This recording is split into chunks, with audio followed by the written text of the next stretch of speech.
The silence of the Colorado mountains was a language Marcus Thorne understood better than words. It was a silence woven from the whisper of wind through hundred-foot pines, the distant cry of a red-tailed hawk, and the soft, deliberate rhythm of his own breathing.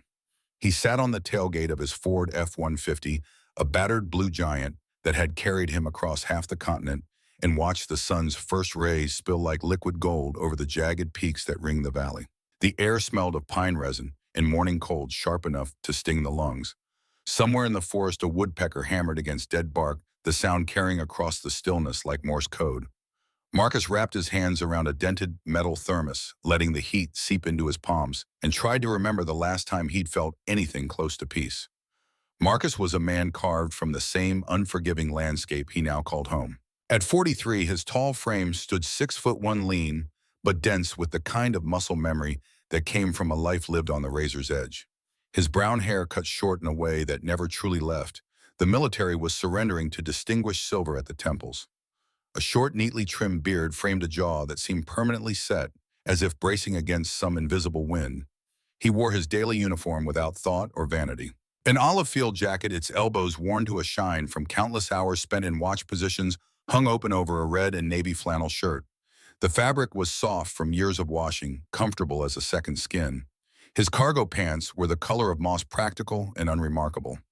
On his feet were brown leather boots that had walked through sand and snow and everything in between. On his left wrist, catching the morning light, was a military-issued watch that had stopped keeping time 3 years ago. He kept it anyway. Some things you didn't throw away just because they were broken. But it was his eyes that told the real story. They were gray-blue, the color of storm clouds over deep water, and they held a weariness that had nothing to do with lack of sleep. They were the eyes of a man who had seen things he could not unsee, made choices he could not unmake, and was now searching for a place quiet enough to finally stop hearing the echoes. Beside him, sitting with the patient dignity of a seasoned soldier, was the only other soul who shared his world. Ranger was a 7-year-old German shepherd with a coat of black and tan that gleamed like polished bronze in the early light. His ears stood at perfect attention, radar dishes, constantly scanning the environment for threats that might never come. He wore a tactical harness, dark and functional, with a handle across his shoulders that Marcus had gripped more times than he could count. The dog's posture was straight, economical, every muscle serving a purpose. There was nothing soft about him. He was not a pet. He was a professional. They had served together for 5 years before the shrapnel from an RPG in Helmand province had ended both their careers on the same bloody afternoon. Marcus had carried Ranger 3 miles to the extraction point with a piece of metal the size of a quarter lodged in his own shoulder. The dog had never made a sound. That kind of loyalty, Marcus had learned, was rarer than courage. Now they were 2 old soldiers decommissioned by a world that no longer had a mission for them, searching for a final watch post in the quiet embrace of the mountains. Marcus took a slow sip from the thermos. Black coffee, bitter and strong, the only vice he still permitted himself. The steam rose and vanished in the crisp autumn air. The ritual was the same every morning. Coffee on the tailgate, a silent communion with the mountains, then the walk. He had come to Pine Haven, Colorado 3 days ago with everything he owned packed into the bed of the truck and $12,000 in a checking account, the last of his savings. The money had bought him 40 acres of forest on the northern edge of Thornwood National Forest land that nobody else wanted because it was too remote, too steep, too far from anything that mattered. It was perfect. The real estate agent, a cheerful woman with helmet hair and a blazer covered in sparkly pins, had tried very hard to talk him out of it. Mr. Thorne, honestly, there's nothing out there, no power, no water. The last family that owned it, the Thorntons, they left in 1987 and never came back. Just walked away from it. There are rumors you know about why they left so suddenly, but I'm sure it's all nonsense. Still, I have some lovely parcels closer to town, much more practical for... I'll take it, Marcus had said. She had blinked at him, her sales pitch dying on her glossy lips. But you haven't even seen it. I've seen enough. The truth was he didn't want practical. He didn't want close to town. He wanted distance. He wanted forgetting. He wanted a place where the only decisions he had to make were which direction to walk and when to boil water. He wanted a place where he couldn't hurt anyone. The memory came without warning, as it always did. One moment he was sitting on a tailgate in Colorado. The next he was standing in the furnace heat of Kandahar, Afghanistan, the year 2009. The transition was seamless and absolute, a cruel magic trick his mind performed without his permission. The sun was a hammer against his helmet. The air tasted of dust and burning trash and the particular chemical tang of explosives that had become as familiar as oxygen. The sound of generators droned in the background, a constant white noise punctuated by the distant thump of rotors. He was standing in front of a compound door, weathered blue paint peeling like dead skin. Behind him, 6 men. Good men. Men who trusted him. Intelligence had said the building was clear. Intel had said they could breach safely. Intel had said a lot of things. Marcus had given the order. Execute. The door came down with a pneumatic punch, and in the fraction of a second between the door falling and the world turning to fire, Marcus had seen it. The wire.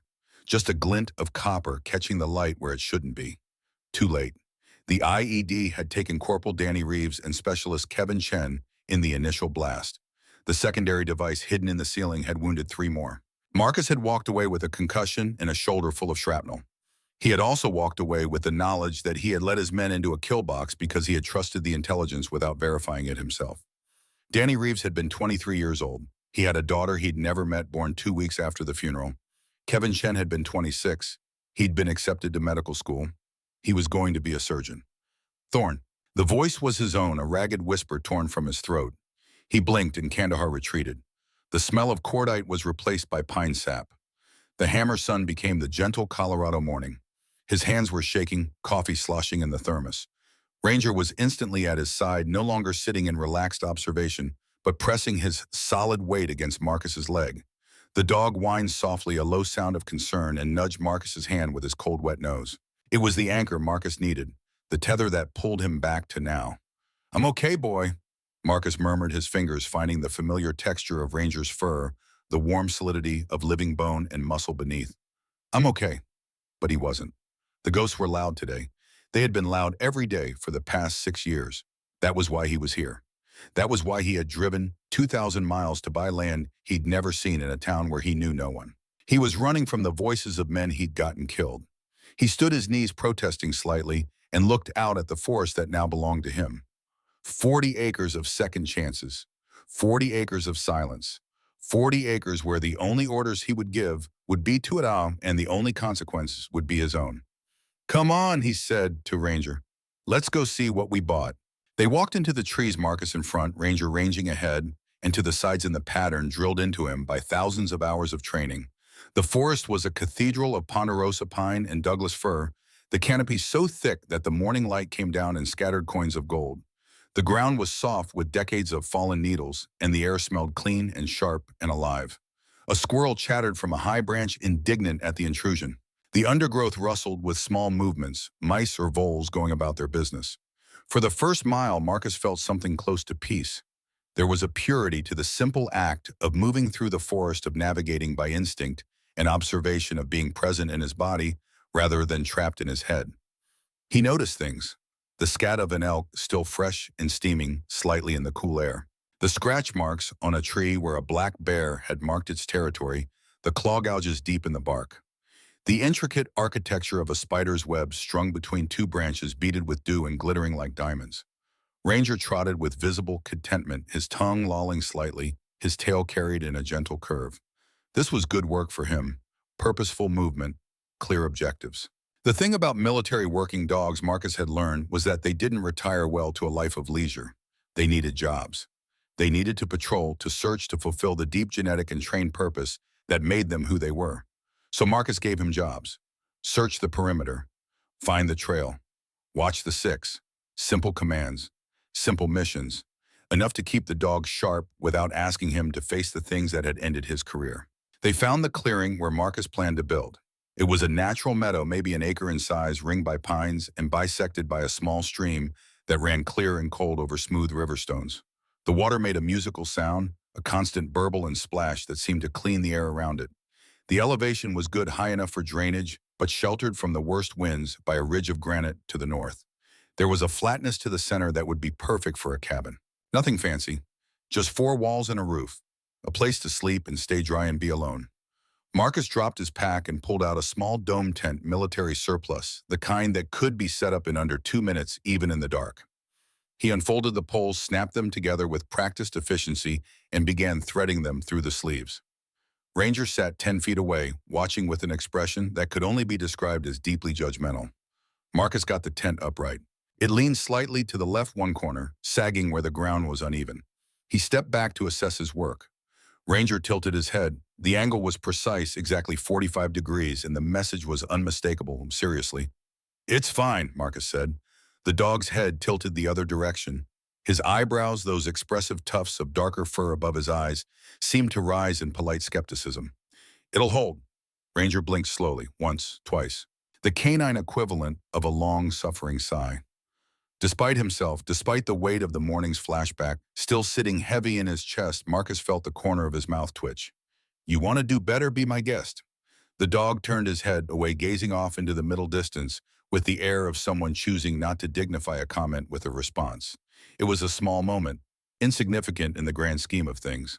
But it was the first time Marcus had felt anything close to amusement in longer than he cared to remember. The weight lifted just slightly. Just enough. He finished securing the tent, staked the corners properly, and stood back. It still leaned, but it would do. The rest of the day passed in simple labor.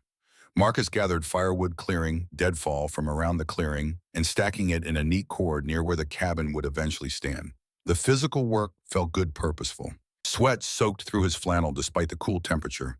He filtered water from the stream into collapsible containers, the water so clean and cold it made his teeth ache. He walked the boundaries of his property, or at least as much as he could estimate, without a survey, getting a feel for the land, learning its contours and moods. Ranger accompanied him through all of it, sometimes ranging ahead, sometimes padding along at his heel, always aware and always working. As the sun began its descent behind the western peaks, painting the sky in shades of orange and purple that seemed almost too vivid to be real, Marcus built a small fire and sat beside it on a flat rock. The flames crackled and popped, sending sparks spiraling up into the gathering darkness. The smell of burning pine was sweet and nostalgic, reminding him of campfires from a childhood that seemed to belong to someone else. Ranger lay beside him, close enough that Marcus could feel the warmth of the dog's body, distant enough to maintain his professional dignity. This was it, Marcus thought. This was the life he had chosen. No more orders, no more responsibility for other men's lives, no more catastrophic mistakes. Just him and a dude and 40 acres of forest in the endless, blessed quiet. He should have felt relief. Instead, he felt empty. The next morning, Marcus woke to the sound of Ranger moving around outside the tent.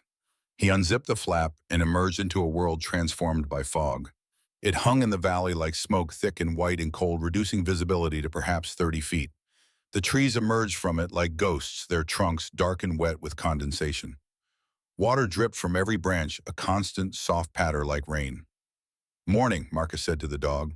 Ranger glanced at him, then returned his attention to the forest ears, forward posture alert, but not alarmed. Just doing his job, always doing his job. Marcus made coffee on a small camping stove, the blue flame hissing softly in the damp air. He ate an energy bar that tasted like cardboard and chemicals, but provided calories. Then he stood, stretched the stiffness from his back, and made a decision. He needed supplies, proper tools to start building. Maybe some fresh food that didn't come from a foil wrapper. And he needed to see the town, needed to understand what he'd moved to, even if he had no intention of becoming part of it. "Come on," he said to Ranger. "Let's go meet the neighbors." The drive down the mountain took 40 minutes on a dirt road that wound through the forest like a snake with stomach problems. The fog burned off as they descended, revealing a landscape of startling beauty. Stands of aspen, their leaves already turning gold for the fall, glowed against the dark green of the evergreens. Rocky outcrops thrust up through the forest like the bones of the earth. In the distance, snow-capped peaks scraped the belly of the sky. Pine Haven appeared at the bottom of the valley like something from another century. It was small, maybe 800 souls if you counted, generously built along a single main street that dead-ended at the town square. The buildings were a mix of Old West charm and practical necessity. A general store with a false front, a diner with a neon sign that flickered even in daylight, a post office barely bigger than a shed, a gas station with 2 ancient pumps, a combination hardware store, and feed supply. There was a church with a white steeple and a bell that probably still rang on Sundays. There was a library that looked like it might have been someone's house once. Everything was weathered wood and faded paint and the kind of worn-in comfort that came from decades of making do. Marcus parked in front of the diner. The sign above the door read Millie's in cheerful red letters. Through the window, he could see a handful of people scattered among the booths and counter stools. Normal people. People with normal lives. The sight of them made something twist uncomfortably in his chest. "Stay," he told Ranger. The dog settled into the passenger seat, his eyes tracking Marcus as he climbed out of the truck. The command was unnecessary. Ranger knew the drill, but the rituals mattered. They kept things clear.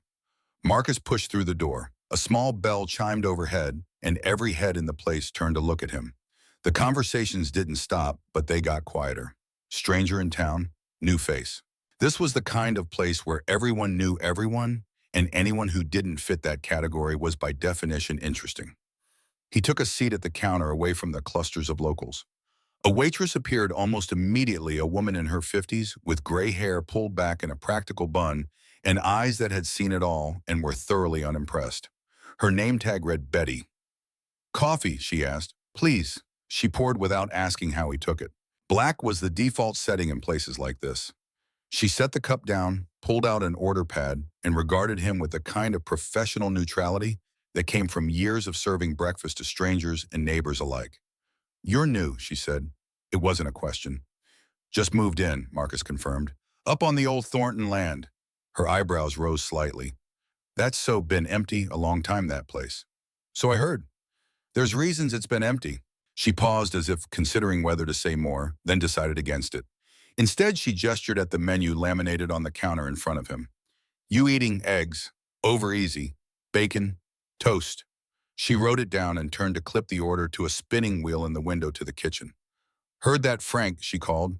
Then she was gone, moving down the counter to refill someone else's coffee, and Marcus was alone with his thoughts and a cup of coffee that tasted like it had been brewed sometime yesterday and kept warm ever since. The door chimed again. Marcus didn't look up, but he heard the new arrival slide onto the stool next to him, which was interesting because there were at least a dozen empty seats scattered around the diner. When someone chose to sit directly beside you in an otherwise empty space, they had a reason. "You must be Marcus Thorne." The voice was female confident, with a slight rasp that suggested either too many cigarettes or not enough sleep. Marcus turned his head. The woman beside him was in her mid-30s, with auburn hair that fell just past her shoulders in waves that looked natural rather than styled. Her eyes were the color of strong tea, intelligent and direct. She wore jeans and a canvas jacket over a plain white t-shirt. No jewelry except for a pair of small silver earrings. No makeup. There was a directness to her gaze that Marcus recognized immediately. She was someone who asked questions for a living. "I am," he said. "Should I know you, Adelaide Whitmore?" She offered her hand. Her grip was firm, brief, professional. "Most people call me Addie. I write for the Pinehaven Gazette," which, before you ask, is a very generous term for what is essentially a 4-page newsletter that comes out twice a month and mostly covers bake sales and high school football. But it's what we've got. You always introduce yourself to strangers at breakfast. Only the interesting ones. And you, Mr. Thorne, are interesting. You bought the Thornton land. You paid cash. You moved here from... She paused, waiting for him to fill in the blank. Marcus said nothing. Addie smiled. It was a good smile, warm, but not pushy, the kind that invited confidence without demanding it. "Okay, playing it close to the vest. I respect that. But here's the thing about small towns. The more you don't say, the more people speculate. And speculation gets weird fast. So let me give you the friendly, local advice. Give them one true thing, and they'll leave the rest alone." Marcus considered this. He took a sip of his coffee. He looked at the woman beside him and made a calculation. She was smart. She was curious. She was also, he sensed, fundamentally decent. The kind of person who asked questions because she cared about answers, not because she wanted gossip. "Navy," he said, "retired, looking for quiet."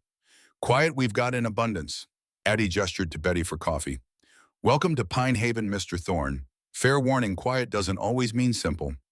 Betty returned with Marcus's breakfast. The eggs were perfect. The bacon was crisp, and the toast was actual toast, not the flabby white bread that passed for it in too many places.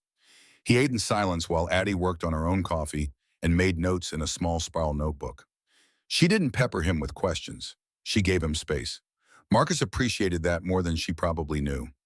When he'd finished, he pulled out cash for the bill and a generous tip. He stood to leave. "Mr. Thorne," Addie said, not looking up from her notebook. "If you need anything or if you find anything weird up on that land, you come find me. I'm serious." The Thorntons left in the middle of the night in February of '87. Left everything, clothes in the closets, food on the table. Just vanished. Nobody's ever figured out why. So if you stumble across something that explains it, I'd very much like to know. Marcus paused. "I'll keep that in mind." Outside Ranger was exactly where Marcus had left him, sitting upright in the passenger seat, looking out the windshield with the air of a supervisor overseeing a job site. When Marcus opened the door, the dog glanced at him with an expression that clearly communicated, "Took you long enough." "Made a friend," Marcus said as he climbed in. Ranger's eyebrows did that thing again, the skeptical lift. Or at least someone who's going to keep an eye on me. The drive back up the mountain felt different this time. The town was no longer an abstract concept. It had faces now. Betty with her seen-it-all eyes, Addie Whitmore with her notebook and her warning about the previous owners, the handful of locals who'd watched him eat breakfast like he was a specimen under glass. The Thorntons left in the middle of the night, left everything, just vanished. Marcus told himself it didn't matter. Their story, whatever it was, had nothing to do with him.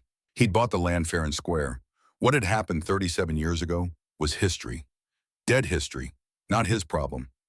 Ranger made a sound in his throat. Not quite a whine, not quite a growl. A vocalization that meant, "I have an opinion about this." "Noted," Marcus said. They reached the turnoff to his property just after noon. The dirt road was barely more than 2 ruts through the grass, overgrown from decades of disuse. Marcus shifted the truck into 4-wheel drive and started up the incline. He had driven perhaps half a mile when Ranger went rigid. It was a total transformation. One moment the dog was relaxed, tongue-lolling, eyes half closed in the pleasure of the drive. The next, every muscle in his body locked. His ears snapped forward, radar dishes locking onto a signal. His tail dropped and went perfectly still. The low rumble in his throat wasn't a sound of opinion anymore. It was a warning. "What is it?" Marcus asked, though he knew Ranger couldn't answer. The dog stared straight ahead through the windshield, unblinking, utterly focused on something Marcus couldn't see. Marcus stopped the truck. He killed the engine. In the sudden silence, he could hear his own heartbeat and the faint whisper of wind through the pines and nothing else. No birds, no insects, just the kind of quiet that came when the natural world decided to hold its breath. "Show me," Marcus said, opening his door. Ranger was out before Marcus had both feet on the ground, but the dog didn't run. He moved with the deliberate, controlled intensity of a working animal on a mission, picking his way through the undergrowth with absolute purpose. Marcus followed, one hand instinctively moving to his hip, where a sidearm would have been if he still carried one. Old habits. They moved deeper into the forest, away from the road, away from anything resembling a trail. The trees grew closer together here, their trunks thick and ancient, their branches interlocking overhead to create a permanent twilight. The ground was rough, studded with rocks and fallen logs and patches of thorny undergrowth that grabbed at Marcus's pants. The temperature dropped noticeably, the air cooler and damper than it had been in the clearing. Ranger never hesitated. He wove through the obstacles with practiced ease, following something Marcus couldn't perceive. A scent, a trail, some piece of information written in a language only dogs could read. And then quite suddenly the dog stopped. Marcus came up beside him and looked at what had brought them here. At first he couldn't process what he was seeing. His brain tried to fit it into familiar categories and failed. It was too out of place. Too impossible. They're half buried in the forest floor, wrapped in vines and moss, and 3 decades of slow reclamation by nature was a railroad freight term. Not a building made to look like a freight car, not some piece of old farm equipment painted to resemble one. An actual, genuine rusted steel freight car of the type that hauled cargo across the continent on tracks that were nowhere near this place. It sat at a slight angle, its front end buried perhaps 6 feet into the earth, its rear wheels visible, but sunken into the ground and nearly consumed by vegetation.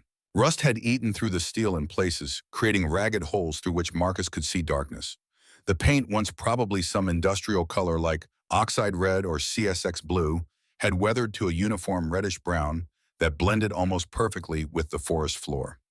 Small saplings had taken root on top of it, their roots seeking purchase in the accumulated soil and debris. It was approximately 40 feet long and perhaps 9 feet wide, a standard boxcar. The kind Marcus had seen thousands of times from highways and overpasses, rolling past in endless processions behind locomotives carrying grain or coal or manufactured goods from one end of the country to the other. Except this one was 200 miles from the nearest railroad track, buried in a forest at 8,000 feet elevation on land that had been abandoned for 37 years. Marcus walked around it slowly, his mind working through the logistics. To get a freight car here, you would need a truck, a big truck, a flatbed semi with the power to handle the mountain roads. You would need permits. You would need a reason. You would need answers to questions like why and how and what the hell for. He found the door on the side. It was a sliding door, the kind that ran on tracks, and it was closed but not locked. The handle was rusted solid. Marcus gripped it with both hands and pulled. Nothing. He braced his foot against the wall and pulled again. The metal screamed in protest, a sound like a dying animal that sent birds erupting from nearby trees and then suddenly gave way. The door slid open 18 inches and stuck fast. 18 inches was enough. Marcus pulled out his phone and activated the flashlight. The beam cut through the darkness inside the car, revealing what had been hidden for more than 3 decades. The interior had been modified. This wasn't just a cargo container. Someone had turned it into a space for people. There was a folding table bolted to the floor, its surface warped from moisture but still intact. 2 chairs, metal frames with rotting canvas seats. A cot with a thin mattress that had become home to generations of mice. Shelves along one wall held equipment, old scientific instruments, glass beakers filmed with dust, metal boxes with faded labels. Papers were scattered across the table, some of them curling with age and moisture, some pinned down with rocks to keep them from blowing away in whatever breeze had once circulated through this space. Marcus squeezed through the gap. The air inside was cold and damp and tasted faintly of rust and decay and something else, something chemical. His flashlight beam swept across the walls. Someone had tacked maps to the steel. Topographical maps of the area marked with circles and X's and handwritten notes that had faded to near illegibility. On the table beneath a sheet of cracked plastic that might once have been waterproof was a journal. Marcus picked it up carefully. The cover was leather once, probably a rich brown, but now mottled with water stains and mold. The edges were soft with decay. He opened it to the first page. The handwriting was small, precise, unmistakably feminine. Property of Dr. Evelyn Marlowe. Environmental Research Project, June 1985. Marcus turned the pages slowly. They were filled with observations, measurements, chemical formulas, sketches of geological formations, scientific notation that meant nothing to him, but had clearly meant everything to the person who'd written it. The entries were dated methodical, the work of someone who understood that documentation was everything. He skipped ahead, looking for context for explanation. The entries became less technical as the months progressed, more personal, more afraid. November 1986. The readings are conclusive. Groundwater contamination at levels that should be impossible.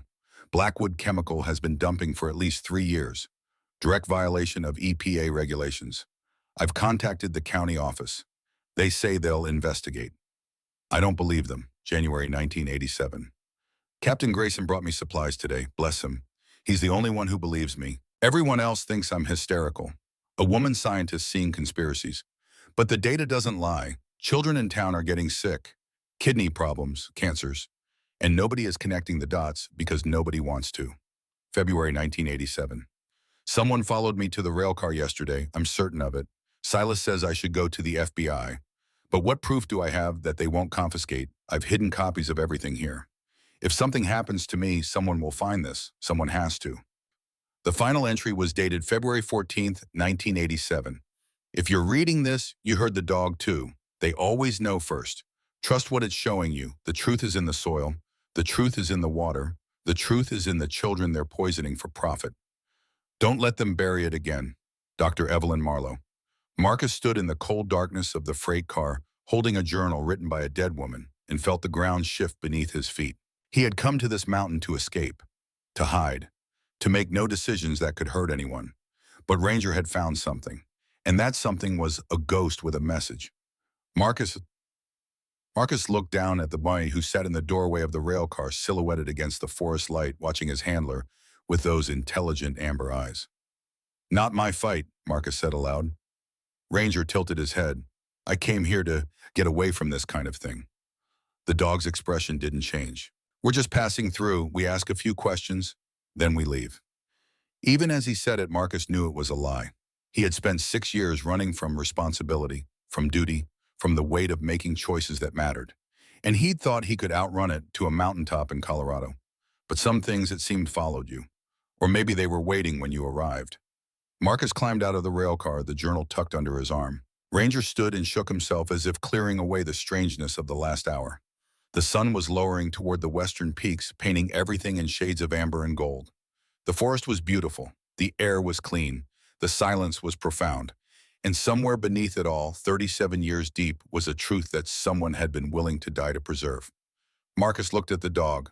The dog looked back. "One question," Marcus said. "Just one. To understand what this is. Then we're done." Ranger's tail gave a single deliberate thump against the ground.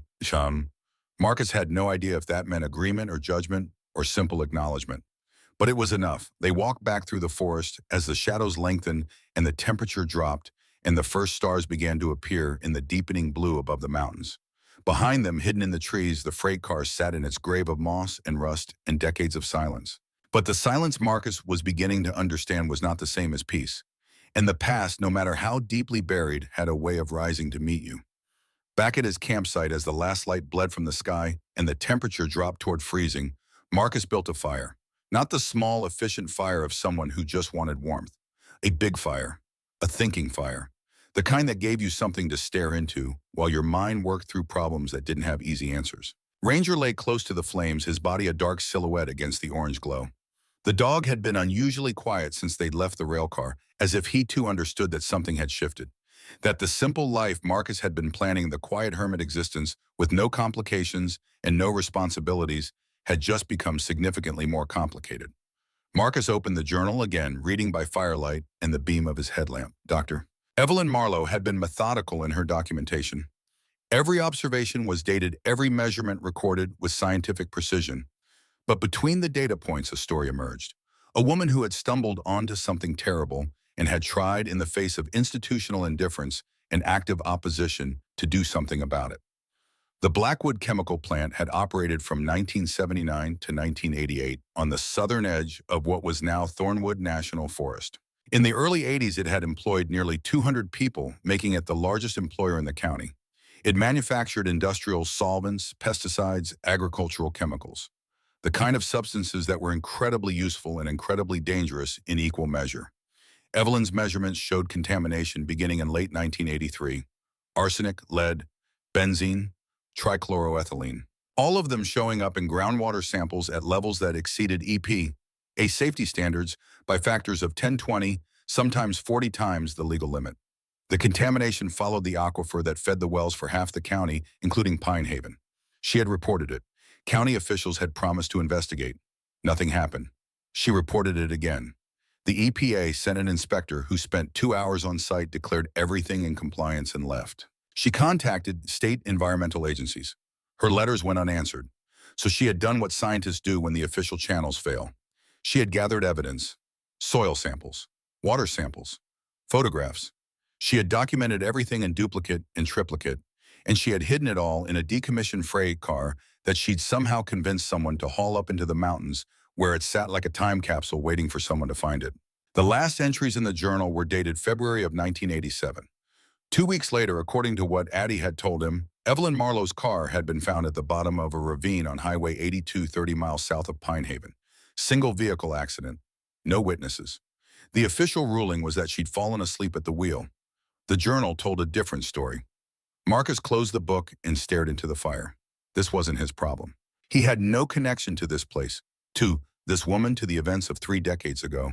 He was just a stranger who'd bought land that happened to contain evidence of something ugly. The reasonable thing to do would be to take the journal to the local authorities, hand it over, and walk away. Except he'd learned a long time ago that when people in power wanted something buried, they tended to have the resources to keep it that way.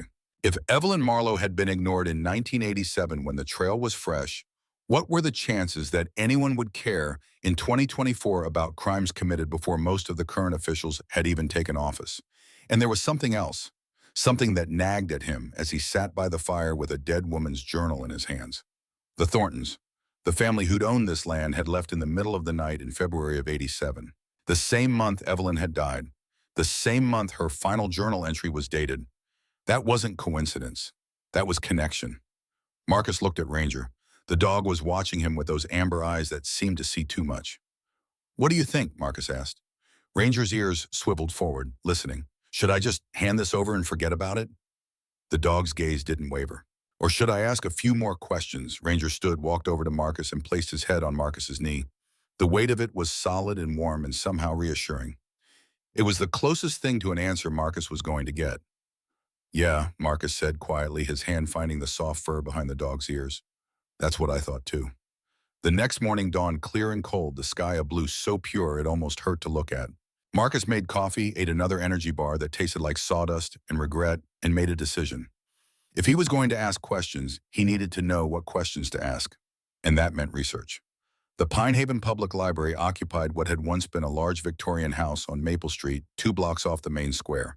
It was painted a cheerful yellow with white trim, and a hand-painted sign in the front yard announced its hours Tuesday through Saturday, 10 to 5. It was Tuesday. Marcus checked his watch, 9:45. He parked the truck in the small lot behind the building. Stay, he told Ranger, though again the command was more ritual than necessity. The dog settled into his spot, content to watch the world through the windshield. At precisely 10 o'clock, Marcus heard the click of a lock being turned. He climbed the front steps and pushed through the door into a world that smelled of old paper and lemon furniture polish, and the particular mustiness that came with buildings that had survived more than a century of Colorado winters. The interior had been converted with obvious care. What had been a living room was now a reading area with comfortable chairs and floor-to-ceiling bookshelves. The dining room held the circulation desk and the card catalog. Through a doorway, Marcus could see what had probably been a study now filled with computers that looked to be at least a decade old. Behind the circulation desk sat a woman in her 70s with silver hair pulled back in a neat bun and reading glasses on a chain around her neck. She looked up as Marcus entered and smiled with the professional warmth of someone who had been welcoming patrons for longer than Marcus had been alive. "Good morning," she said. "Can I help you find something?" "I'm looking for old newspapers," Marcus said, "specifically February of 1987. Her smile didn't falter, but something changed in her eyes. A sharpening, a calculation. "That's very specific, researching local history." "Something like that." She studied him for a moment longer, then nodded. "We have the Gazette on microfiche going back to 1922. The reader is in the back room. I'll show you." She led him through the study area to a small room that had probably once been a pantry. A microfiche reader sat on a table that looked like it dated to the Eisenhower administration. The woman pulled open a filing cabinet and extracted a small box. "February 87, she said, handing it to him. "The machine is temperamental. If it gives you trouble, just give a holler." "Thank you, Mrs. Grayson," she said. "Beatrice Grayson. I've been librarian here for 42 years. If you need anything else, you just let me know." She left him alone with the machine and the ghosts of old news. Marcus loaded the microfiche and began to scroll. The Pine Haven Gazette was exactly what Addie had described, a small-town paper that devoted most of its space to high schools, sports church socials, and advertisements for farm equipment. But in February of 1987, there were two stories that caught his attention. The first, dated February 16th, was a brief article about Dr. Evelyn Marlowe's death. Single vehicle accident on Highway 82, survived by her elderly mother in Denver. Memorial service to be held at First Presbyterian Church. No mention of her environmental research. No mention of any controversy. Just a sad, simple story of a woman who'd fallen asleep at the wheel. The second article, dated February 23rd, was even briefer. A notice that the Thornton family, owners of a 40-acre parcel in the northern county, had relocated out of state for family reasons. The property was being placed in trust pending future sale. Anyone with outstanding business was directed to contact an attorney in Grand Junction. Marcus sat back in his chair. Two events 1 week apart. A scientist dies, a family flees, and 37 years later, nobody seemed to remember that there might be a connection. He scrolled forward, looking for follow-up stories. There were none. Evelyn Marlowe's death had generated exactly one article. The Thorntons' departure had generated exactly one notice. And then both stories had simply vanished, as if the paper had collectively decided that some things were better left unexamined. Marcus was so focused on the screen that he didn't hear the door open behind him. "Finding what you're looking for." He turned. Addie Whitmore stood in the doorway, a canvas messenger bag over her shoulder, and that same look of intelligent curiosity in her eyes. "Depends on what you think I'm looking for," Marcus said. "You're reading about Evelyn Marlowe." It wasn't a question, "which means you found something on that land." "What was it?" Marcus made a calculation. He could lie, he could deflect, he could tell her it was nothing and walk away.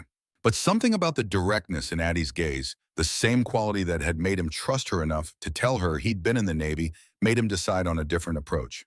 "A freight car," he said, "buried in the forest, full of scientific equipment and a journal documenting illegal dumping by Blackwood Chemical." Addie's eyes went wide. She stepped into the small room and closed the door behind her. You're serious. Completely. Show me. Why would I do that? Because, Addie said, pulling out the chair next to him and sitting down. Evelyn Marlowe was my mother's college roommate. They stayed in touch for years. When Evelyn died, my mother never believed it was an accident. She thought Evelyn had been murdered. But there was no proof, no evidence. Just a gut feeling that something was very wrong. Your mother's still around. Died 6 years ago. Cancer. Addie's voice was steady, but Marcus could hear the grief underneath. Before she passed, she made me promise that if I ever got a chance to find out what really happened to Evelyn, I would take it. So I'm asking you, Mr. Thorne, let me see what you found. Marcus studied her face. He'd spent enough years reading people in high-stress situations to recognize sincerity when he saw it. Addie Whitmore wasn't looking for a story. She was looking for justice for a woman she'd never met, but whose death had haunted her mother. This afternoon, Marcus said, Mima Masti, meet me at the turnoff to my property at 3. Bring hiking boots. It's a walk. Addie nodded. I'll be there. She stood to leave, then paused at the door. Mr. Thorne, be careful. I don't know what happened to Evelyn, but I know the Blackwood family still has money and influence in this county. If you start asking questions, they're going to hear about it. I'm just passing through, Marcus said. Just trying to understand what I bought. Sure, Addie said. That's what they all say. After she left, Marcus continued his research. He found references to Blackwood Chemical in the business section. Glowing profiles of Harrison Blackwood, the founder, a local boy made good who'd brought jobs and prosperity to the county. Articles about the plant's safety record, its community contributions, its exemplary environmental compliance. And then in March of 1988, a brief announcement that the plant was closing. Economic factors, changing market conditions. The company thanked the community for its support over the years. No mention of contamination. No mention of Evelyn Marlowe's allegations. The plant had simply closed its doors and walked away, leaving behind what Marcus now suspected was a legacy of poisoned water and sick children and a dead scientist who tried to warn everyone. He was so absorbed in reading that he didn't notice Mrs. Grayson standing in the doorway until she spoke. Captain Grayson was my son. Marcus looked up sharply. The librarian stood with her hands clasped in front of her face composed but her eyes shining with old grief. The journal mentions him, Marcus said quietly. Silas. She said the name like a prayer. He was a Marine, stationed at the Reserve Center in Grand Junction. He and Evelyn were engaged to be married. And then she died, and 2 weeks later, he vanished. They found his truck at a trailhead. His wallet and phone were still inside, but he was gone. They searched for months, never found a trace. I'm sorry. Everyone assumed he'd killed himself. Grief over losing Evelyn, but I knew my son. He wouldn't have done that. He was murdered, just like she was. Because they were trying to stop something terrible and someone with power decided they needed to be silenced. She pulled out a chair and sat down across from him. When she spoke again, her voice was barely above a whisper. You found her, researched, didn't you, the evidence she was gathering?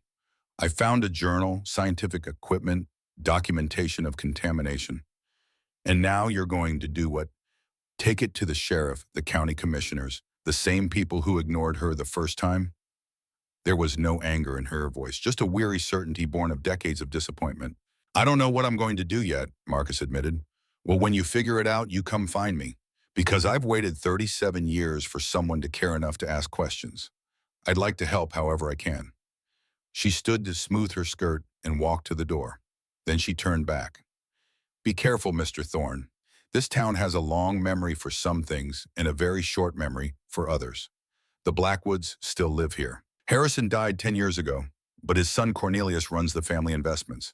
He's a powerful man, and powerful men don't like having their family's reputation questioned. After she left, Marcus sat in silence, staring at the microfiche reader's blank screen. He'd come to Pine Haven to escape exactly this kind of thing. Complicated moral questions, decisions that mattered, battles that needed fighting.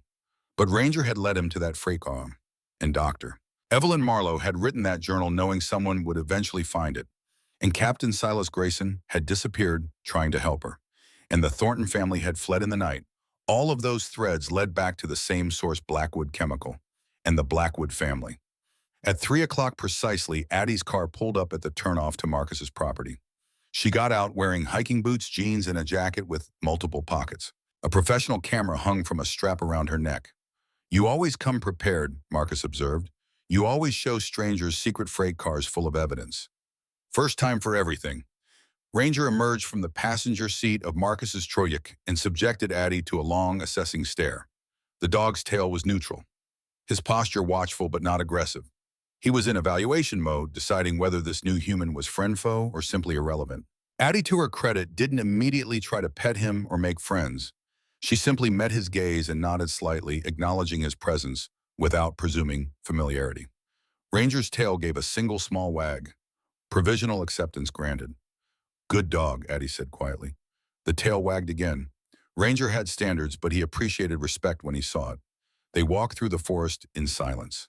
Marcus leading Ranger, ranging ahead, Addie following with her camera ready. The afternoon light came down through the pines in golden shafts, and the air smelled of resin and dry needles in the approaching cold of evening. When they reached the rail car, Addie stopped dead. Holy hell, she breathed. That was approximately my reaction, Marcus said. She walked around it slowly, photographing from multiple angles, her professional detachment slipping to reveal genuine awe. How did they even get this up here? Flatbed truck, I'd guess. In winter, when the ground was frozen. Drag it as far as they could, then dig a pit and roll it in. Cover it up, let nature do the rest. This must have cost a fortune. Evelyn was serious about preserving the evidence. Marcus pulled open the door, the metal screaming its protest again. Addie climbed inside and Marcus followed with his flashlight. She stood in the center of the space, turning slowly, taking it all in. The scientific equipment, the maps on the walls, the table with its burden of papers and rocks. Can I see the journal? She asked. Marcus handed it to her. She opened it carefully, her fingers gentle on the aged paper, and began to read. As she turned the pages, her expression shifted from curiosity to anger to something that looked like grief. She was right, Addie said finally, about everything, the contamination, the cover-up, and they killed her for it. You can't know that for certain. Can't I? Addie looked up at him. A woman is gathering evidence of corporate crime. She's making noise, she's refusing to be quiet. And suddenly her car goes off a cliff and her boyfriend vanishes and the family hiding her evidence flees in the middle of the night. That's not coincidence, Mr. Thorne. That's murder. Marcus couldn't argue with that logic. So what do we do about it? We test the soil, Addie said immediately. We see if the contamination is still there. If it is, we have proof. We take it to the EPA, the state environmental agency, maybe even the FBI. We bypass the local authorities entirely. And if the Blackwoods find out we're testing, then they find out. What are they going to do? Kill us too? It's not 1987 anymore. We have cameras, internet, social media. You can't just make people disappear and expect nobody to notice. Marcus wished he had her optimism. But he'd seen enough of the world to know that people with money and power could make a lot of things disappear if they were motivated enough. They were so focused on the journal that neither of them heard the vehicle approach until it was very close. Ranger heard it, though. The dog's head snapped up, his body going rigid in that same total alertness Marcus had learned to respect. Someone's coming, Marcus said quietly. They climbed out of the rail car just as a silver Lexus SUV pulled to a stop on the barely there road 30 yards away. The driver's door opened and a man stepped out. He was in his late 40s, tall and well-built, with silver hair combed back from a broad forehead. He wore dark slacks, a white dress shirt with the sleeves rolled to his elbows, and an expression of polite concern. Everything about him, from his posture to his expensive watch to the way he moved across the uneven ground without seeming to notice it, spoke of money and confidence, and the kind of power that came from generations of having both. Mr. Thorne, the man said, his voice carrying easily across the distance, I hope I'm not interrupting anything important. Marcus stepped forward, putting himself between the stranger and Addie. Old instincts. Can I help you? I think perhaps I can help you. The man stopped about 10 feet away, close enough for conversation, but far enough to seem non-threatening. He held his hands loosely at his sides, open and empty, body language that said, I'm friendly. My name is Cornelius Blackwood. I heard you've been asking questions about local history, about my family's former business. Of course, the son of Harrison Blackwood, the man who'd inherited whatever fortune the chemical plant had generated. Just trying to understand what I bought, Marcus said. Of course, natural curiosity. I respect that. Cornelius smiled. It was a good smile, warm and genuine, the kind that reached his eyes. The kind of smile that people who were very good at manipulation spent years perfecting. I understand you've been looking into some old conspiracy theories. Stories about environmental problems at my father's plant. "I've found evidence," Marcus said flatly. "Ah," the smile dimmed slightly. "Yes, doctor. Marlowe's research. I know about that. What you probably don't know is that the EPA conducted a thorough investigation after she made her allegations. They found the plant in full compliance with all regulations. The contamination she claimed to have detected was never verified by official testing. Maybe because the official testing was done by people your father paid," Addie said, stepping around Marcus. Cornelius's gaze shifted to her and something cold flickered behind the warm exterior. "Miss Whitmore, I should have known you'd be involved. Your mother had the same unfortunate tendency to see conspiracies where none existed." "My mother knew Evelyn. She knew the truth." "Your mother," Cornelius said gently, "was a kind woman who wanted to believe her friend. But wanting something to be true doesn't make it true. The fact is Dr. Marlowe was mentally unstable. She was seeing contamination that wasn't there, and tragically her paranoia led to her death." "That's bullshit," Addie snapped. "It's the official record." Cornelius turned his attention back to Marcus. "Mr. Thorne, you seem like a reasonable man, a veteran, someone who understands how the world actually works. So let me be straight with you. That equipment in the rail car, those samples, they're 37 years old. Even if they showed contamination at the time, and I'm not conceding they did, they're worthless as evidence now. The plant closed in '88. The site was remediated. The EPA gave it a clean bill of health. There's nothing to investigate." "Then why are you here?" Marcus asked. "Because I care about this community. Pine Haven is my home. And I know that if rumors start circulating about old contamination, even baseless rumors, it will hurt people. Property values will drop. Businesses will struggle. Families who have lived here for generations will see their investments disappear. All because of old allegations that were thoroughly investigated and disproven decades ago." Cornelius stepped closer. His voice dropped, becoming more intimate, more sincere. "I'm asking you as one reasonable man to another to let this go. You bought beautiful land. Build your cabin. Live your quiet life. Don't drag this town through a controversy based on the paranoid delusions of a woman who died before you even finished high school." Marcus met his gaze. The man was good, very good. His argument was logical. His concern seemed genuine.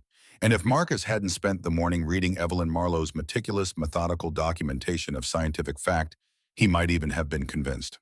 "I'll think about it," Marcus said. "That's all I ask." Cornelius pulled a business card from his pocket and offered it to Marcus. "If you need anything at all while you're settling in, you call me. I mean that. I want you to feel welcome here, Mr. Thorne. Pine Haven is a good place. Let's keep it that way." He nodded to both of them, climbed back into his Lexus, and drove away. The sound of the engine faded slowly into the forest silence. "Well," Addie said after a long moment, "that was subtle. He knows we found something, and he's worried." "Good, he should be." Marcus looked at her. "You understand this could get dangerous. If Evelyn and Silas were killed to protect the Blackwood family's secrets, Cornelius might not hesitate to do it again." "Then we'd better move fast," Addie said. "I can have soil and water samples to a lab in Denver by tomorrow morning. Results in a week. And if they come back positive, then we have proof, and then we decide what to do with it." Marcus looked down at Ranger.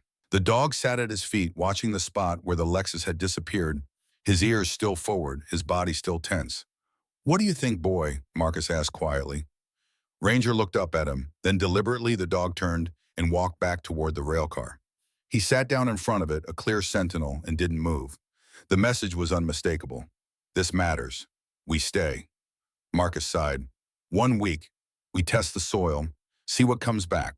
Then we make a decision." "Thank you," Addie said. "Don't thank me yet. We might be opening a door we can't close." That evening, as the sun set and the temperature dropped and the stars began to appear in the darkening sky, Marcus sat by his fire with Ranger at his side. The journal was in the truck, locked in a fireproof document case he'd bought at the hardware store that afternoon. The samples Addie had collected were already on their way to Denver. The wheels were in motion. And Marcus had the distinct feeling that the quiet life he'd been planning, the hermit existence with no complications and no responsibilities, had just become impossible. Somewhere in the darkness, a radio crackled to life. Marcus's hand moved instinctively toward it. He'd kept his old emergency scanner, a habit from his military days. It was set to the local frequency. "All units, we have a report of a missing child. 9-year-old female Lily Ashford, last seen at approximately 4:30 p.m. in the Thornwood Forest area near the old Blackwood plant site. Family was hiking, child wandered off. Search and rescue is being mobilized." Marcus sat very still. A missing child. In the forest. near the contaminated zone. It wasn't his problem. He wasn't search and rescue. He wasn't even officially a resident yet. He had no obligation to get involved. But Ranger was already on his feet, ears forward, body tense and ready. The dog knew what missing child meant. He'd been trained for exactly this kind of search. Marcus looked at the dog. The dog looked back. "We're leaving tomorrow," Marcus said. "Samples are gone. We've done our part. After that, it's not our fight." Ranger's tail remained still.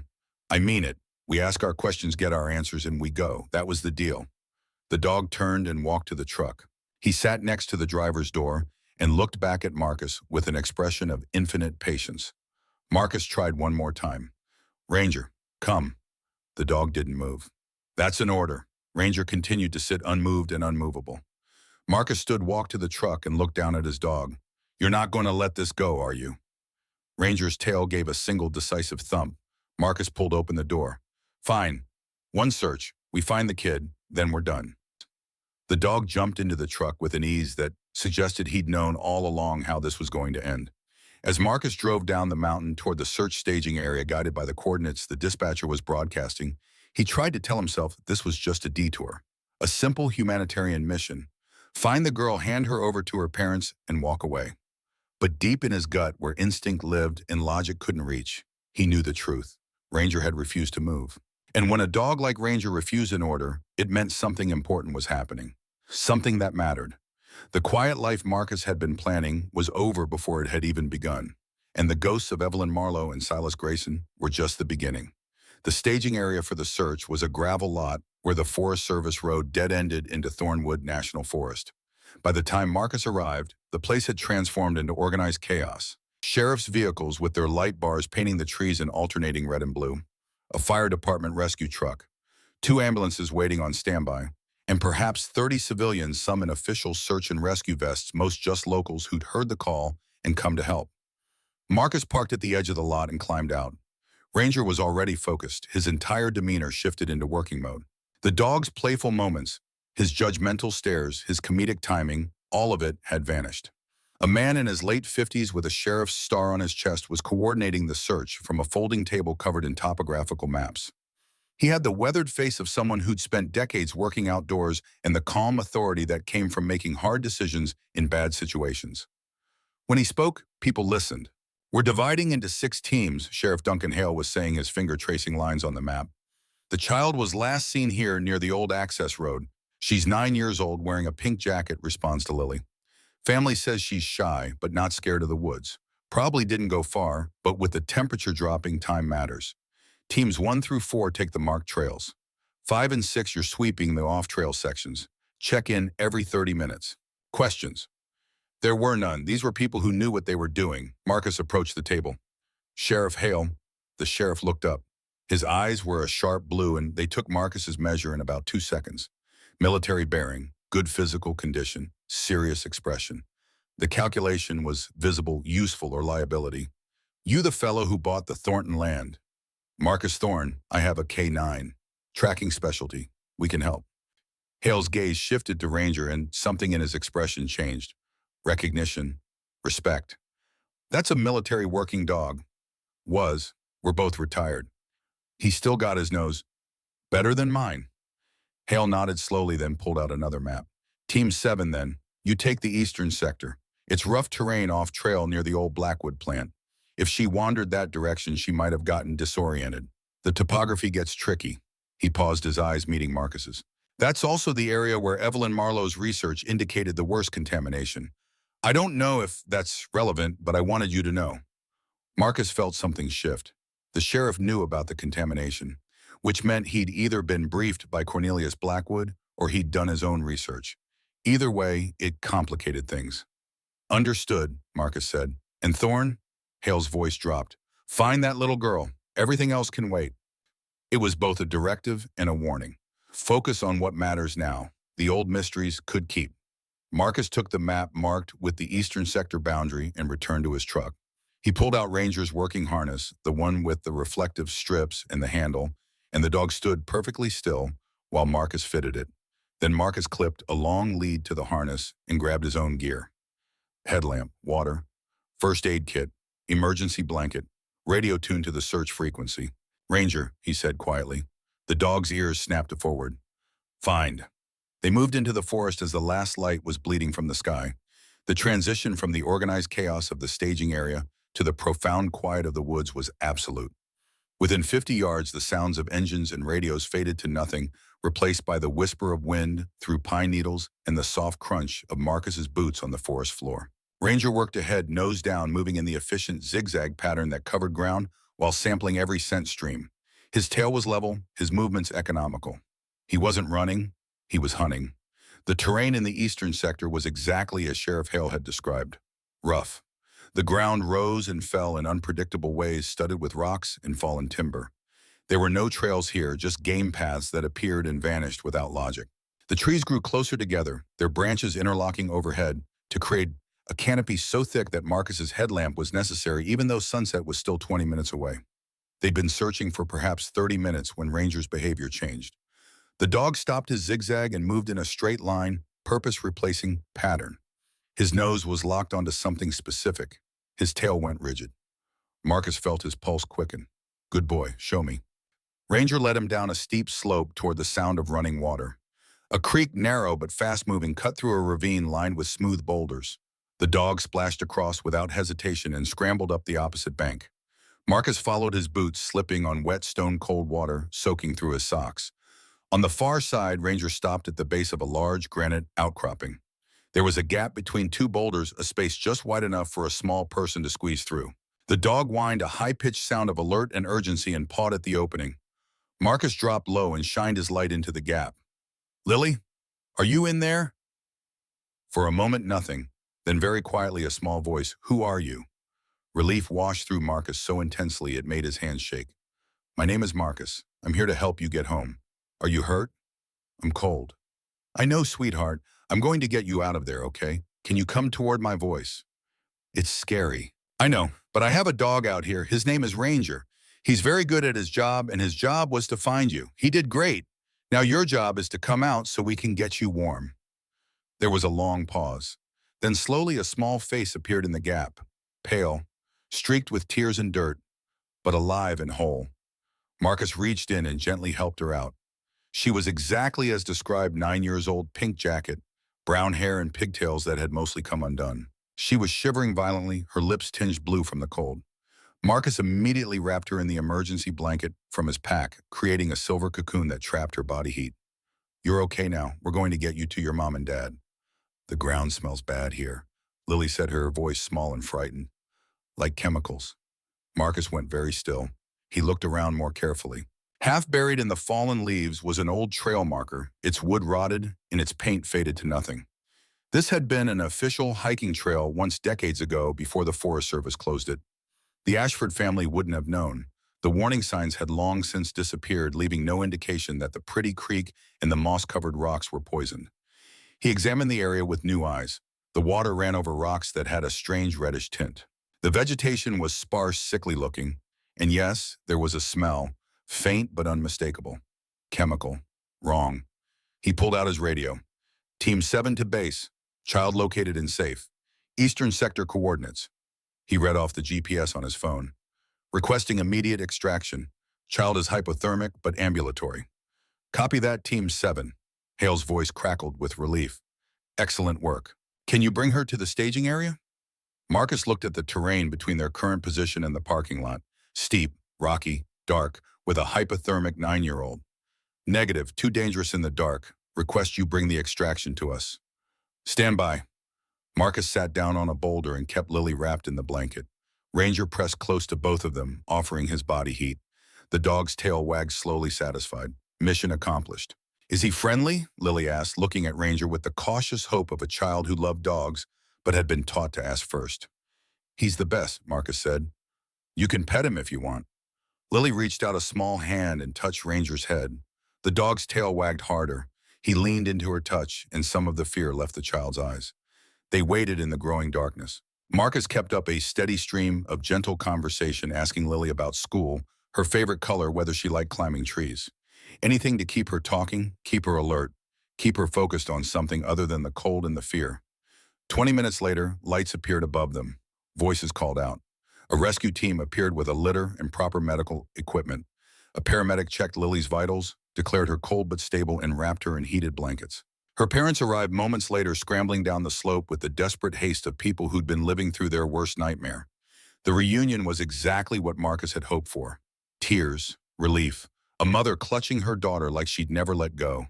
A father who couldn't stop saying thank you, his voice breaking on every repetition. Marcus stepped back, giving them space, giving them their moment. Ranger sat at his heel, watching with calm satisfaction. Sheriff Hale appeared beside him. "Hell of a job, Thorne." The dog did the work. The dog had a good handler. Hale looked down at the creek, at the strange reddish tint to the rocks. "She said the ground smells like chemicals." "That's what she said." Hale was quiet for a long moment. "Then, tomorrow, you and I need to have a conversation about what you found on your land, about Evelyn Marlowe, about why a little girl wandered into a contaminated zone that the EPA supposedly certified as clean 37 years ago." "I thought everything else could wait," Marcus said carefully. "It could, it did, but now we've got a child who could have died from exposure to chemicals that aren't supposed to be there anymore. That changes things." The sheriff walked away, climbing back up the slope to coordinate the evacuation. Marcus stood in the darkness with his dog and looked at the creek that smelled wrong and the rocks that were the wrong color, and thought about Evelyn Marlowe's journal hidden in his truck. The past wasn't past. It was right here, right now, still poisoning the ground, still threatening children, and Marcus had just decided he couldn't walk away from it. They returned to the staging area to find a scene of celebration. Lily was being loaded into an ambulance, still wrapped in blankets, but smiling now, no longer scared. Her parents were going with her. The other search teams were coming in, relieved that the crisis had ended well. Someone had brought coffee and donuts from town. People clapped Marcus on the shoulder as he passed, thanking him, praising Ranger. Marcus accepted it all with quiet nods, uncomfortable with the attention. He'd done what needed doing, that was all. Addie found him near his truck. "You found her." "Ranger found her. In the contaminated zone." Marcus nodded. "She said the ground smelled like chemicals." Addie's expression hardened. "Then we were right, it's still there. 37 years later, it's still there. Samples are on their way to the lab. Should arrive tomorrow morning, results in 5 to 7 days." "Good." Addie studied his face. "You're staying, aren't you? You're not leaving after we get the results." Marcus looked down at Ranger. The dog was lying beside the truck, his head on his paws, utterly exhausted. But his tail thumped once when Marcus met his eyes. "Yeah," Marcus said quietly. "I'm staying." The next 5 days passed in a strange suspension of time. Marcus worked on his land during daylight hours, clearing brush, marking the foundation for his cabin, establishing a proper camp with a better tent in a more permanent fire pit. The physical labor was good. It kept his hands busy and his mind from circling endlessly around questions he couldn't yet answer. In the evenings, he drove into town. He became a regular at Millie's Diner, always taking the same seat at the counter, always ordering coffee and whatever the special was. The locals grew accustomed to him. Nodded in greeting, a few even struck up conversations. He was no longer a complete stranger. He was the man who'd found the Ashford girl. That bought him a certain amount of goodwill. Addie kept him updated on the lab results. They were being thorough, she said, running multiple tests, cross-checking their findings. It was taking longer than expected, but that was actually a good sign. It meant they were being careful, making sure. On the 6th day, Marcus's phone rang while he was splitting firewood. Unknown number, local area code. "Thorne," he answered. "Mr. Thorne, this is Dr. Patricia Mills from Denver Environmental Testing. I'm calling about the samples submitted by Adelaide Whitmore." Marcus set down the axe. "What did you find?" "Arsenic at 42 times the EPA safe limit, lead at 38 times, benzene trichloroethylene, and several other industrial solvents at levels that frankly shocked our entire team. Mr. Thorne, I've been doing this work for 23 years, and I've never seen contamination this severe that wasn't at an active Superfund site. Where did these samples come from?" "Pine Haven, Colorado, near the site of an old chemical plant that closed in 1988. There was a long silence on the other end. "The plant that supposedly remediated the site and received EPA certification? That would be the one. Then someone lied. These contamination levels didn't happen last year. This is decades of accumulation, and it's still active, still spreading. The groundwater in that area must be completely poisoned. Can you document that officially?" "Already done. I'm sending you a full report this afternoon. I'm also required by law to report these findings to the EPA and the Colorado Department of Public Health and Environment. This is a public health emergency, Mr. Thorne. People could be getting sick. Children could be developing cancers. How long before the agencies respond? Hard to say. Officially, they have 90 days to investigate. Realistically, if I mark this as urgent and see a few people I know in the regional office, maybe 2 weeks before someone shows up to do preliminary testing. 2 weeks. In 2 weeks, Cornelius Blackwood would know that someone had tested the soil. He'd know his family's 37-year-old secret was coming back to the surface.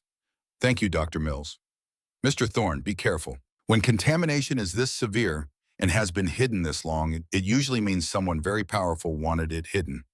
Those people tend not to react well when the truth comes out. Marcus ended the call and stared at his phone. Then he called Addie. We have proof, he said when she answered. 42 times the legal limit for arsenic. The report is coming this afternoon. Oh my God. He could hear the emotion in her voice, relief, vindication, fear. Evelyn was right. About everything. The lab is reporting to the EPA. We should have investigators here within 2 weeks. That's it then. We won. The truth is coming out. Marcus wished he could share her optimism, but he learned a long time ago that when powerful people were threatened, they didn't surrender quietly. They fought back. Addie, you need to be careful. Make copies of everything. Send them to people you trust outside of Pine Haven. If something happens to the original report, nothing's going to happen to me. This is America. They can't just... Evelyn Marlowe thought the same thing. The silence on the other end told him she understood. I'll be careful, she said finally. You too. That afternoon, as promised, the report arrived via email. 23 pages of scientific analysis charts, graphs and conclusive evidence that Blackwood Chemical had poisoned the land, and the EP, a certification, had been either grossly incompetent or deliberately fraudulent. Marcus printed 3 copies. One he kept, one he mailed to a lawyer friend in Denver with instructions to hold it until Marcus called. The third he brought to Sheriff Hale. The sheriff read it in his office while Marcus sat across the desk and waited. Hale's expression didn't change as he turned the pages, but his jaw got tighter with each one. This is bad, he said finally. This is criminal. That too. Hale set down the report. You understand what this means for Pine Haven? The Blackwood family has been pillars of this community for 4 generations. They funded the library. They pay for the high school football uniforms. Cornelius sits on the town council. And now you're telling me they've been poisoning us since the early 80s. I'm telling you the evidence says that. Evidence that's going to destroy this town. Property values will crater. Nobody will want to live here. Businesses will leave. We'll become one of those places you drive through and feel sorry for. Marcus met his gaze steadily. Would you rather people keep drinking poisoned water? Hale looked at him for a long moment. Then he sighed, the sound of a man who'd just accepted a burden he didn't want. No, I wouldn't. He picked up the report again. I'm going to need to bring in the state authorities, maybe the FBI. This is way above my pay grade. There's something else you should know. Marcus pulled out a photocopy of Evelyn Marlowe's journal and slid it across the desk. I found this on my property. It documents Dr. Marlowe's investigation, and it makes it pretty clear she didn't think her death was going to be an accident. Hale opened the journal and began to read. His expression shifted from skepticism to anger to something that looked like grief. Silas Grayson, I knew Silas. He was a good man. His mother still lives in town. I know, I met her. You think he was murdered? I think a man doesn't just vanish 2 weeks after his fiancée dies in a suspicious accident. I think if you were to search the forest near the old plant, you might find something that's been buried a long time. Hale closed the journal. This is going to get ugly. It already is ugly. We're just finally looking at it. The sheriff stood and walked to the window. He looked out at the town square, at the peaceful little community that was about to have its foundation rocked. Cornelius is going to fight this. He has lawyers, money, connections all the way to the governor's office. Let him fight. You don't understand. This town relies on people like the Blackwoods. If he decides to make life difficult for someone, he can. Jobs disappear. Loans get called in. Life gets very hard very fast. Is that a warning? Hale turned to face him. It's a reality check. You're new here. You don't have roots. You can walk away from this and nobody would blame you. But if you stay, if you push this, you're going to make enemies. Powerful enemies. Marcus thought about Evelyn Marlowe dead at the bottom of a ravine. About Captain Silas Grayson vanished and never found. About the Thornton family fleeing in the night. About a 9-year-old girl who'd wandered into a contaminated zone and could have died there. He thought about his dog who'd refused to leave, who'd known in the way dogs know things that this mattered. "I'm staying," Marcus said. Hale nodded slowly. "Then I guess we're doing this."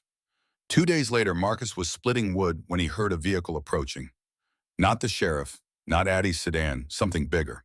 He set down the axe and watched as a black Ford F350 pulled into his clearing.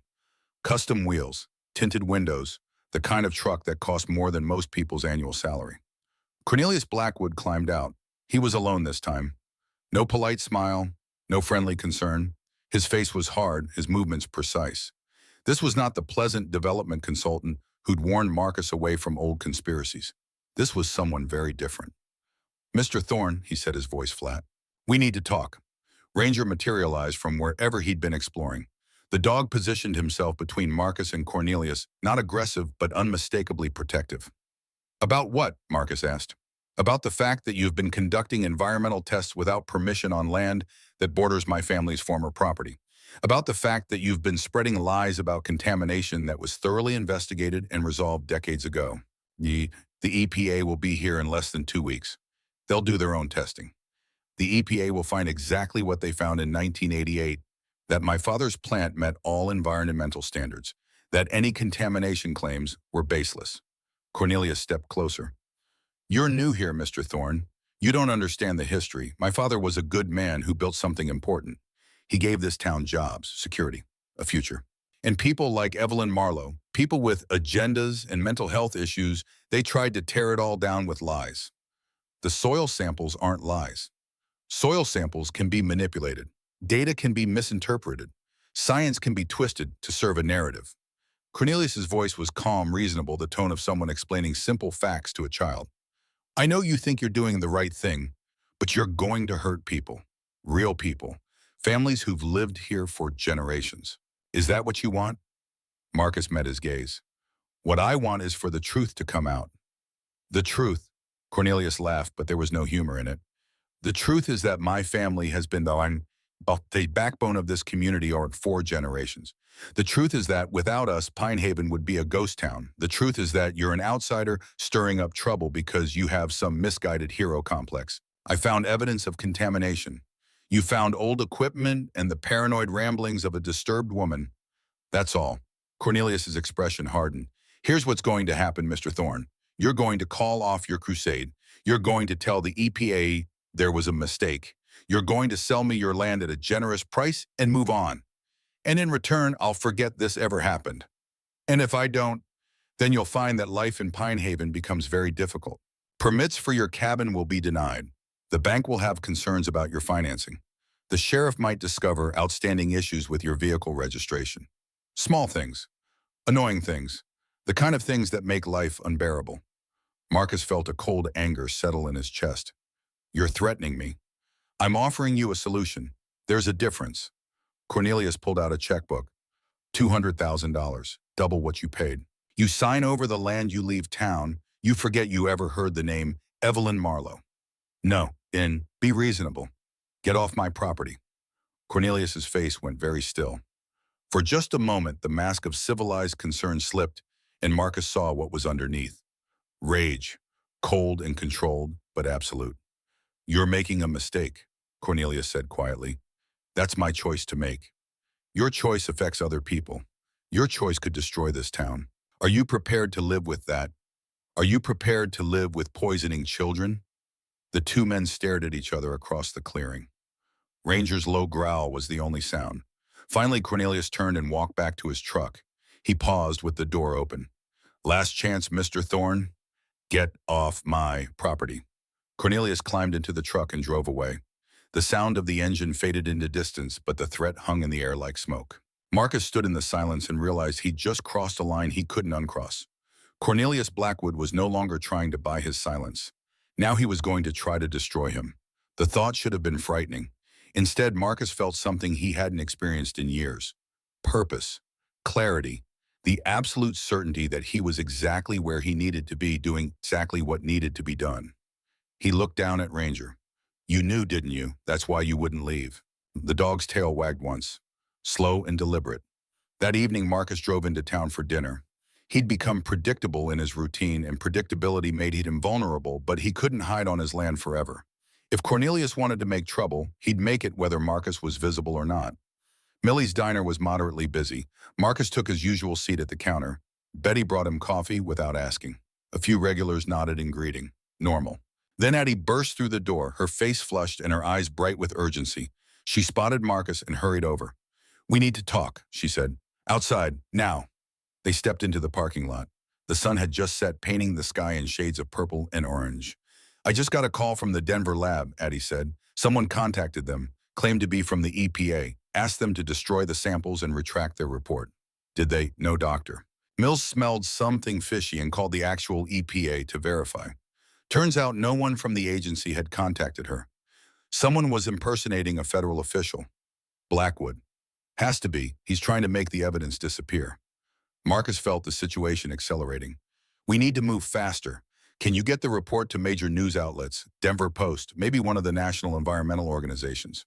"Already done. I sent it to 5 different reporters this afternoon. Someone will pick it up." "Good." They stood in silence for a moment, watching the last light fade from the sky. "I'm scared," Addie admitted. "Not for me, for what's going to happen when this goes public. The town is going to tear itself apart.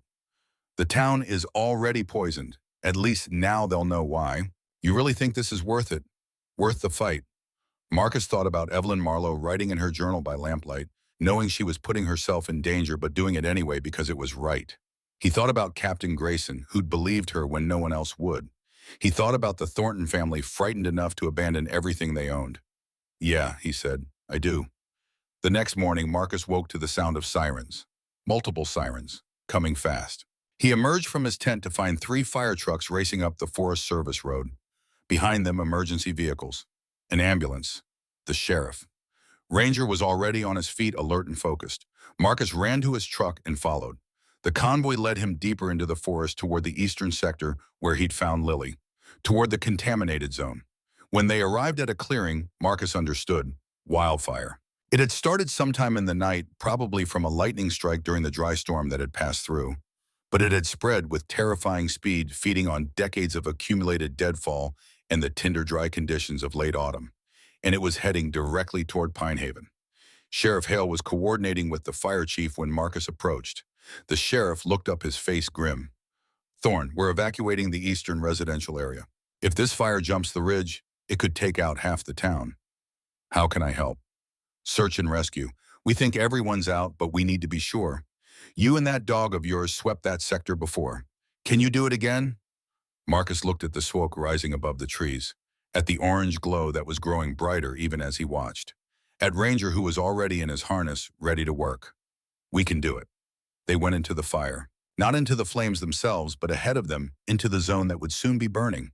The air was thick with smoke. Visibility was terrible. The temperature was climbing rapidly. Every instinct Marcus had screamed at him to turn around, to get out, to save himself. But there might be someone ahead who couldn't get out on their own. An elderly resident who hadn't heard the evacuation order. A hiker who'd gotten disoriented by the smoke. Ranger worked methodically, clearing section after section. His training was absolute. Ignore the chaos. Focus on the mission. Find the people. They were perhaps a mile from the fire line when Ranger suddenly changed direction. He'd caught something. A scent that didn't belong. The dog led Marcus to a rocky outcropping near the base of a cliff, and there, wedged between 2 boulders barely visible in the smoke, was a backpack. Modern, expensive. And next to it, a cell phone in a waterproof case. Marcus pulled them out and checked the phone. No service, but the home screen showed the owner's information. A young woman, a hiker from Denver, who'd been reported missing 3 days ago in this area. "Ranger, fine." The dog cast around the outcropping, his nose working overtime despite the smoke. Then he locked onto something and headed toward a gap in the rocks. A cave entrance. Small, easy to miss. Marcus squeezed through and found himself in a space about the size of a small room. And there, huddled in the back, unconscious, but breathing, was the missing hiker. She was in bad shape, dehydrated, hypothermic despite the external heat. She must have fallen, gotten injured, crawled in here for shelter days ago. Marcus keyed his radio. "Team 7 to base. I have the missing hiker from Denver. She's alive but needs immediate medical attention." "I'm at..." A sound cut through the crackling static. A deep, ominous groan. The sound of a tree giving way. Marcus looked up just in time to see a burning pine, its trunk weakened by the fire toppling directly toward the cave entrance. Ranger out. The dog was already moving, but not away, toward Marcus. The animal slammed into his handler's legs, knocking him backward just as the tree crashed down across the cave opening. Marcus hit the ground hard. Pain exploded in his shoulder. He heard Ranger yelp a single sharp cry of pain, and then silence. The tree had fallen across the entrance, sealing them in. Smoke began to pour through the gaps between the trunk and the rock. The temperature spiked. Marcus scrambled to his feet, ignoring the pain in his shoulder. Ranger, the dog, was lying near the entrance, pinned beneath a branch that had broken off the main trunk. His breathing was labored. Blood matted the fur on his side. No, no, no, no. Marcus dropped beside his dog. The branch was heavy, but not impossible. He got his hands under it and lifted his shoulders, screaming in protest. The branch came up. Ranger crawled free. Marcus ran his hands over the dog's body. Broken ribs, probably. A gash in his side that was bleeding steadily, but not arterial. Nothing immediately fatal, but he needed medical attention soon. "You stupid, heroic dog," Marcus whispered, pulling off his shirt and wrapping it around Ranger's torso to slow the bleeding. "Why did you do that?" Ranger looked at him with those amber eyes. The answer was obvious. "Because you would have done it for me." Behind them, the missing hiker groaned, still unconscious, but she wouldn't be for long. And when she woke up, she'd need water Marcus didn't have and medical attention he couldn't provide. The radio crackled. Team 7 respond. "We have fire crews en route to your location. Itopo. 10 minutes. Can you hold?" Marcus looked at the sealed entrance, at the smoke getting thicker, at Ranger bleeding and hurt, at the unconscious woman who'd die without help. "Negative," he said into the radio. "Entrance is blocked. We need extraction now." "Stand by. Stand by." The words every soldier learned to hate. The words that meant help was coming, but you had to survive until it arrived. Marcus looked around the cave. There had to be another way out. Caves like this often had multiple openings, places where water had eroded channels through the rock. He picked up his flashlight and swept it across the back wall. There, a narrow crack barely visible. Air was moving through it. Fresh air. "Come on," he said to Ranger. The dog struggled to his feet, favoring his injured side, but game to move. Marcus lifted the unconscious hiker in a fireman's carry. She was small, maybe 120 pounds, but with his injured shoulder, every ounce felt like 10. He staggered toward the crack in the rock. The opening was tight, very tight. He had to turn sideways and exhale completely to fit through. The rock scraped his chest and back. For one terrifying moment, he thought he was stuck. Then he was through, emerging into a larger chamber. This one had a slope at the far end, natural egress. Marcus followed it up, Ranger limping beside him, until they emerged into open air on the far side of the ridge. The fire was behind them now, visible but not immediately threatening. Marcus set down the hiker and keyed his radio. "Base, this is Team 7. We're out. North side of the ridge, approximately half a mile from previous position. Need immediate medical evacuation for 2 casualties." "Copy that. 7. Help is on the way." Marcus sat down hard, his back against a boulder. Ranger collapsed beside him, his breathing shallow but steady. The dog's eyes were half closed with pain, but when Marcus put his hand on his head, the tail gave a weak thump. "You saved my life," Marcus said quietly. The tail thumped again. "I told you I wasn't going to lose you." Ranger's eyes closed completely. Not death. Sleep. The kind of exhausted collapse that came after the mission was complete and the adrenaline faded. Marcus held his dog and waited for the helicopters he could hear in the distance. Around them the fire burned, but they were alive. All 3 of them. That was what mattered. The helicopter evacuation was efficient and professional. The hiker was loaded first, still unconscious but stable. Then Ranger carefully secured in a rescue basket. The paramedics wanted Marcus to come too, citing his shoulder and possible smoke inhalation. "I'm fine," Marcus said. "Take care of the dog." "Sir, you're injured." "The dog is more important. Go." They went. Marcus walked down the mountain in the growing darkness, following the GPS on his phone, as behind him the fire crews fought to save Pine Haven from the flames. It took 4 hours. By the time Marcus reached the staging area, he was exhausted, filthy, and his shoulder had progressed from painful to excruciating. Sheriff Hale took one look at him and ordered him into an ambulance. "The dog," Marcus started, "is in surgery at the veterinary hospital in Grand Junction," Hale interrupted. "They called 20 minutes ago. He's stable. They're repairing the damage. The vet said he's tough as nails and should make a full recovery." The relief was so intense, Marcus had to sit down. The hiker, also stable, airlifted to Denver. She's going to make it thanks to you. Thanks to Ranger. Yeah, Hale's expression softened. I heard what he did. Knocked you clear. Took the hit himself. That's one hell of a dog. Best partner I ever had. The paramedics cleaned and bandaged Marcus's shoulder. Separated, not broken, which was something. They gave him pain medication he refused and antibiotics he accepted. Then Hale drove him to Grand Junction. The veterinary hospital was clean and modern and far too bright for Marcus's smoke-irritated eyes. A young vet in scrubs met him in the waiting room. Mr. Thorne, I'm Dr. Sarah Kimball. Ranger came through surgery beautifully. 3 broken ribs, a laceration that required 40 stitches, and some smoke inhalation but no internal damage. He's in recovery now. You can see him if you'd like.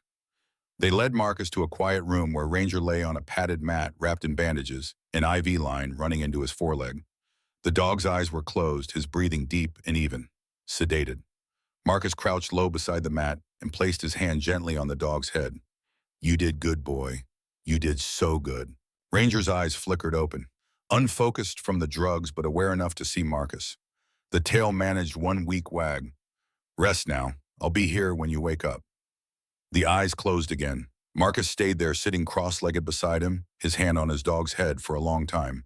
When he finally emerged, Sheriff Hale was still in the waiting room. Fire's under control, the sheriff said. They got a line around it. Town's safe. Good. Cornelius Blackwood filed a complaint this afternoon. Claims you've been trespassing on his family's land, harassing him, making false accusations.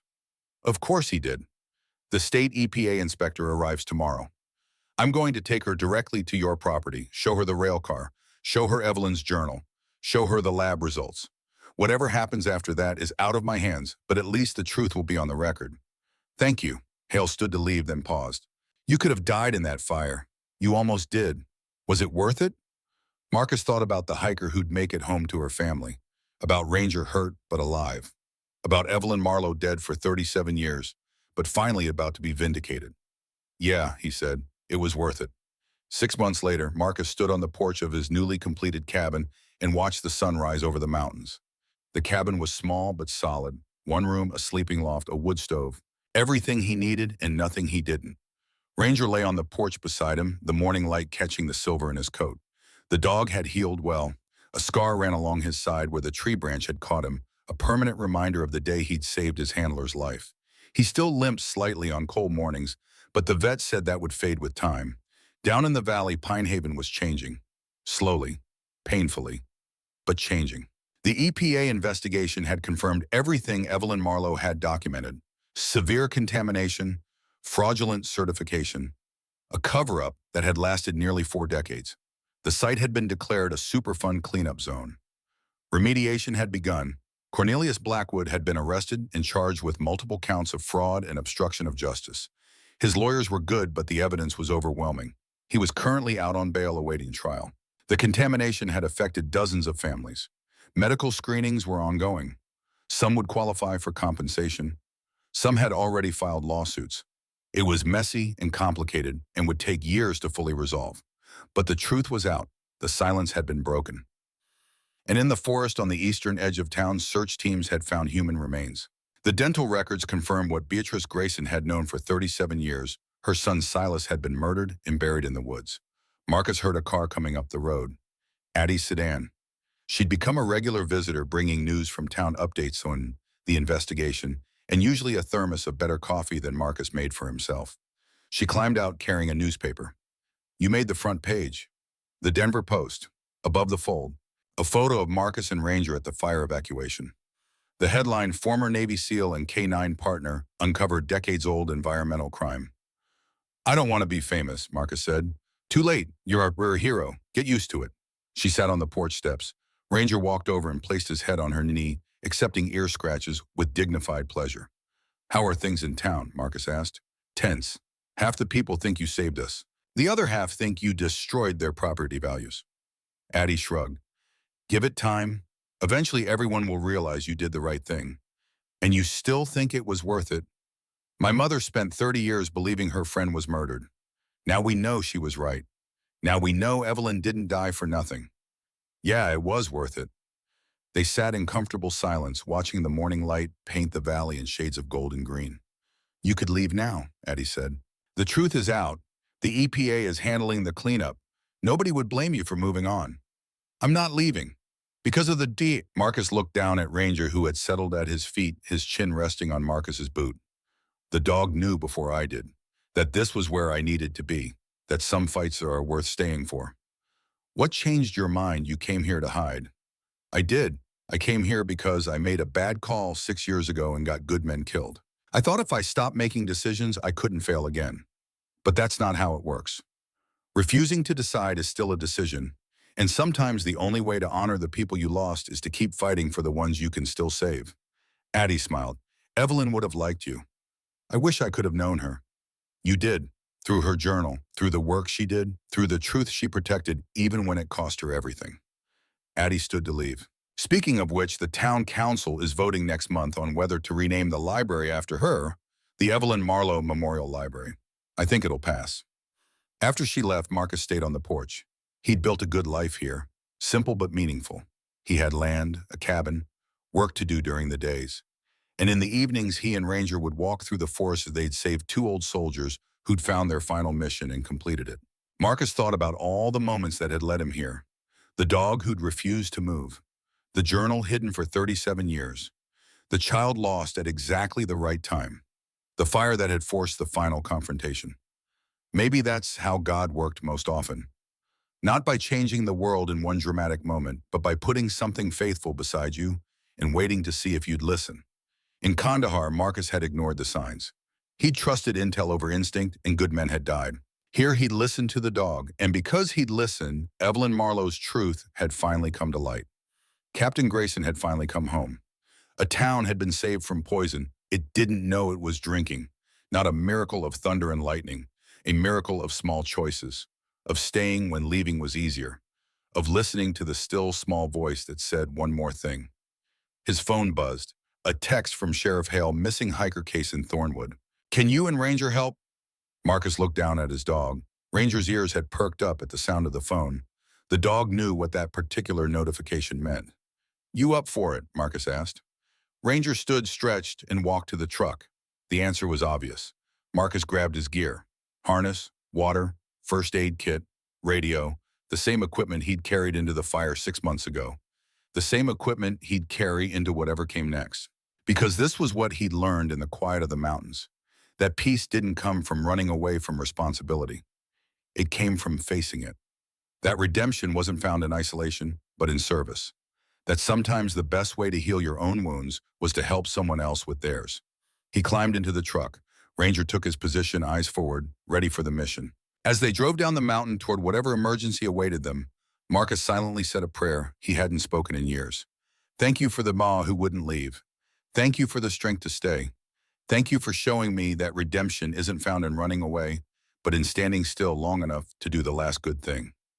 Amen. The mountains rose around them, ancient and beautiful and indifferent to human struggle. But within them, in the valleys and forests, in small towns where people lived their lives, there was still work to be done, still truths to be uncovered, still people who needed help. And Marcus Thorne, former Navy SEAL haunted veteran and reluctant hero, had finally found what he'd been searching for when he'd driven into Pine Haven with his last $12,000 and a dog who refused to give up on him. He'd found a reason to stay. He'd found a place worth protecting. He'd found peace, not in silence, but in purpose.